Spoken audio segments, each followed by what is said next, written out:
तमिलनाडु में मयिलादुथुराई जिले के थारंगबाड़ी शहर में आर्ट एग्जीबिशन लगाई गई है।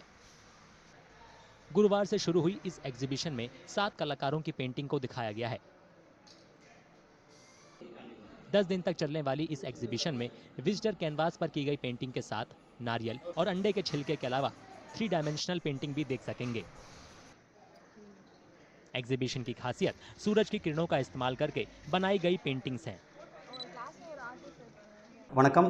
என் பெயர் விக்னேஷ். ஆசியாவின் முதல் சூரிய ஒளி ஓவியர். சூரிய ஒளி ஓவியம்னு பார்த்தீங்கன்னா, சூரிய ஒளியை வச்சு நான் மேக்னிஃபைங் கிளாஸால் ஃபோக்கஸ் பண்ணி ஒரு உட்டன் போர்டை எரித்து தான் இந்த ஓவியத்தை நான் பண்ணிகிட்ருக்கேன். நான் ஆரம்பத்திலே நிறைய இன்டர்வியூஸில் வந்து சொல்லியிருக்கேன், என்னுடைய மிகப்பெரிய ஒரு அச்சீவ்மெண்ட் வந்து பார்த்திங்கன்னா என்னுடைய ஓவியத்தை கண்காட்சிப்படுத்தணும் அப்படின்றத தான். ஸோ அது வந்து பார்த்திங்கன்னா எனக்கு ஒரு வாய்ப்பாக தரங்கம்பாடியில் உள்ள ஜீகன் பால்கே மியூசியத்தில் நாங்கள் இங்கே வச்சுருக்கோம். ஜீகன் பால்கே யாருன்னு பார்த்திங்கன்னா ஜெர்மனி நாட்டை சேர்ந்தவர்.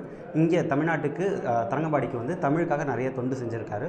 ஸோ அவரை பெருமிதம் படுத்துகிற விதமாக என்னுடைய ஓவிய முறையில் அவருடைய உருவப்படத்தை நான் வரைஞ்சிருக்கேன்.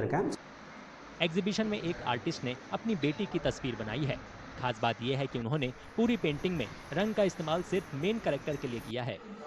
ஸோ நான் வந்து ஒர்க்கு பண்ணணும், எக்ஸிபிஷன் வைக்கணும் அப்படின்னு முடிவு பண்ணுறப்போ கூகுளில் சில ஃபோட்டோஸ் நான் சர்ச் பண்ணலான்னு பார்த்துட்டு இருப்போம். ஸோ நமக்குன்னு ஒரு யூனிக்னஸ் வேணும் அப்படின்னு யோசிக்கிறப்போ சரி பாப்பாவே வச்சு பண்ணலாம் அப்படின்னு ஐடியா பண்ணேன்.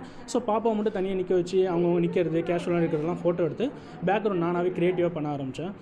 அது 2 மீடியத்தையும் ஒரே இதில் காமிக்கணும்னு நினச்சேன். So black and white colour ரெண்டுத்துலேயும் ஒரே மீடியில் காமிக்கணும்னு நினச்சி என் ஒர்க்கில் எல்லாத்துலேயுமே பார்த்திங்கன்னா முக்கியமான ஆப்ஜெக்ட் என்னுடைய பொண்ணும் நான் என்ன காமிக்கணும்னு நினைக்கிறோம் அந்த ஆப்ஜெக்ட் மட்டும் कलर இருக்கும்।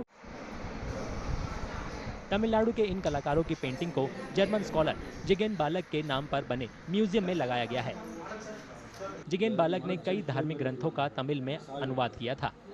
एग्जीबिशन में 500 से ज्यादा पेंटिंग लगाई गई हैं।